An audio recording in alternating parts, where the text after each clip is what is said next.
Hi everyone, welcome back to my channel. If this is your first time here and you're feeling the vibe, don't forget to hit the subscribe button and hit that bell notification. I would love to get to know you. But guys, this is a repost of an older video that I had in my archives. I wanted to repost for you guys in case you guys missed it. This is a DIY guest room part 2. And yes, y'all, I was very much pregnant at this time and I was using a baby saw and it wasn't working for me. So this is our whole experience trying to do this, y'all. I hope you enjoy. And if you're feeling this, go ahead and hit the thumbs up. Comment down below and let me know if you're feeling this content. I'm still trying to find my niche, so yeah, let me know. We just try to use our baby saw, but it's too small to go through the wood completely. So now we have to bring out the big saw and we have to make space in the patio to do so. But this project is slowly coming together and I'm tired. I want this thing done now, but I can't rush the process. All right. I just want to give a quick commentary, guys. We are not professionals of whatsoever. We learned most of our trade from YouTube, Home Depot, and Lowe's from some of their classes and videos that they provide. So if you guys are interested in this type of content, like I said, or if you want to know more, just ask questions down below. Or there's YouTubers that actually do this as a professional trade that you guys can look after, because we had a lot of trials and error during this time. But what we're doing right now is just building a wall, and trying to get this thing down pat was a little bit frustrating, only because there were so many different levels to the measurements, because we're building a room and a patio.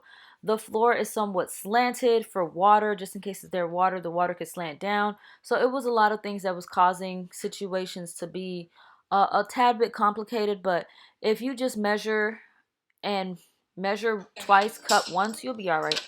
So we did decide to go with pressure treated wood only because we know that there would be humidity and dew sometimes in the patio due to the fact that it is an exterior project. So even though it's like interior, but it's still exterior at the end of the day, because water could come in, and we know that the wood loves to expand. So pressure treated wood is definitely a better option because of mold and, like I said, expansion.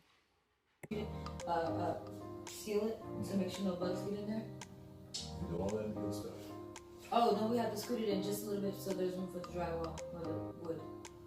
Chips? No, scoot this in just a little bit so there's room for there you go, right there.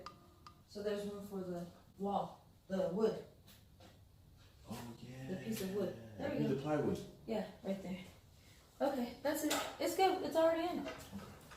I scooted it. Alright, I'm gonna cut this. You ready? Yeah. But let me help you stabilize this. No, you're good. I'll stabilize from the back. It's okay. Okay. How you like them toes? The grip. Good job. I hope they don't get cut off. You better not. Like, I ain't got no insurance, no. Hey, is your thing is not stable, you know that, right? That's fine. That's what you're here for. No, it's kind of moving. It's gonna move. Make it stable. Hold on, wait. Stabilize it. Move your feet. Oh, I see what you're saying. It's not like all the way down. Yeah. Huh. Then that was not all the way down either. Huh. I didn't realize that. Okay. Thanks. Welcome. Saved my life there. Saved my life.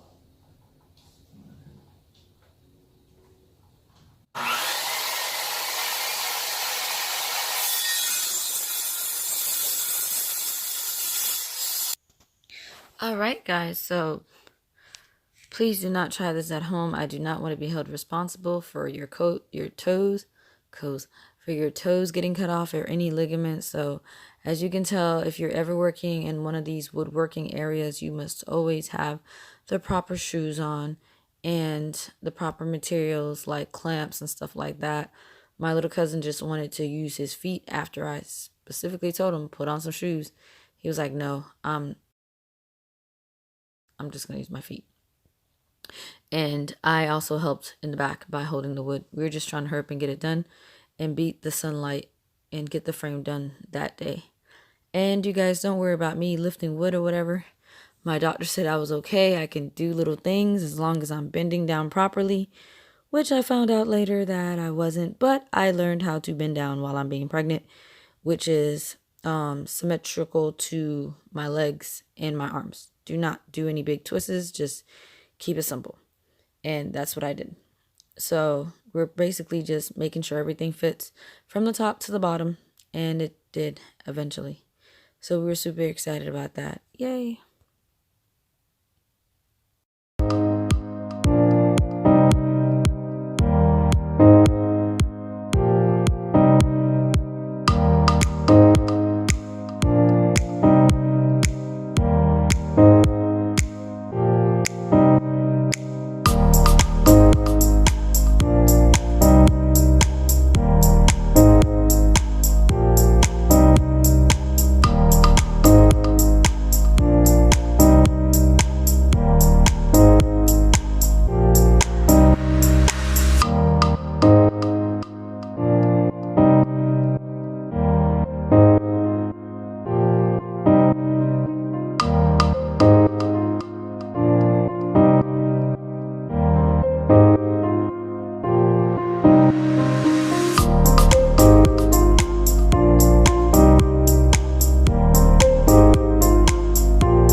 Guys, do not copy me. There are so many other videos on YouTube that you can copy on how to do stuff like this.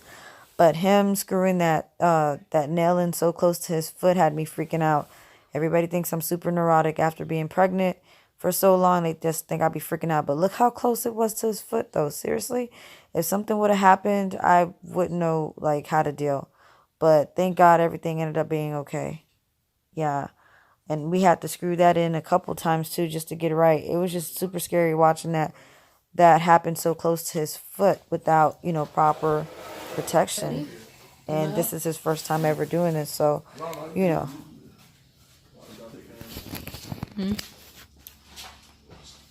Watch the fan. There it is. It's hard.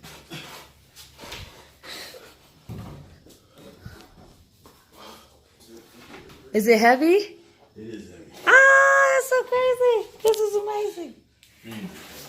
It took 2 hours an hour and a half to make this.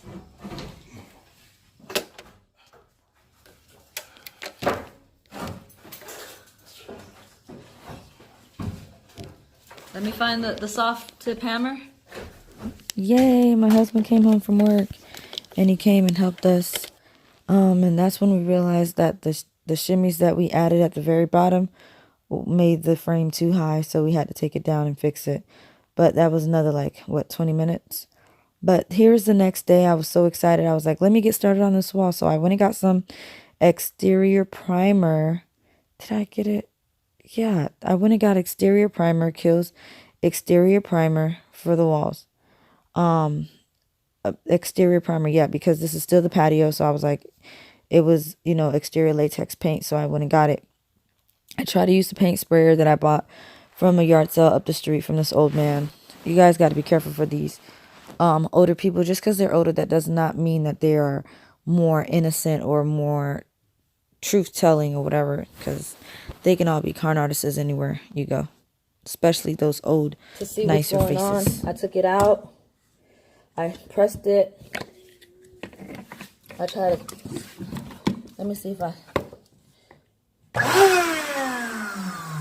when you press it, actually, like, Okay, guys, so I noticed that I spelled subscribe wrong. My bad.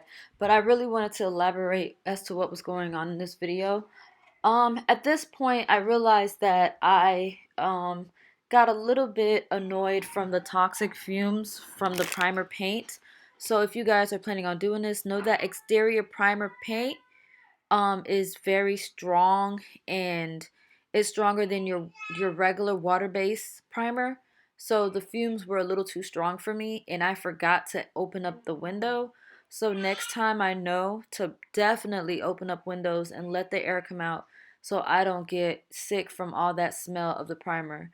But the primer was really good. The primer was Zinsser primer exterior. So I was happy with the results of that. Also, I decided to go to the store and buy me a paint sprayer because the one that I purchased was just not working. But buying the paint sprayer was definitely worth it. wow, I almost ran a red light. I don't even have my seatbelt on. What am I doing?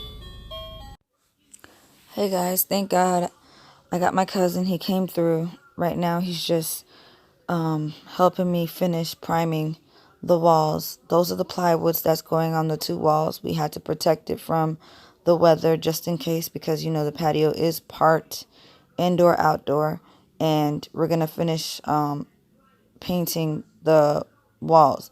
He got tired as well from painting the walls, so I had to run to Home Depot and get me a new sprayer because the other one was just not working.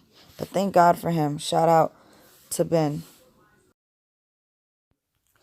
Hey guys, so Ben is just finishing the walls right there, and I'm super excited because nightfall did catch us, but it's all good because we got the first wall done, and that's what we wanted. We wanted the first wall framed. So good news, I ended up using my leftover water-based primer instead of the exterior primer because we ran out of a bucket, and like we didn't even get half the wall done. So I was pretty pissed off about that because I think the bucket was about like $30 for the exterior primer, but we used the water-based interior primer for the rest of the wall, and I got more coverage and it adhered better to the wall than the actual exterior primer. So which is kind of weird to me still because I don't understand that, but it worked well. Shout out to the lovely lady at Home Depot who did another lady who gave me better advice and said I could use that primer. So it ended up, being a better deal. So tomorrow we will finish up actually 3 days later, we'll finish up the rest. But for you guys, this is only day 2. Please like, comment, and subscribe. If you have any questions or concerns, if you have any tips, go ahead. This is day 2. Thank you again for watching. You guys have a great one. Bye-bye.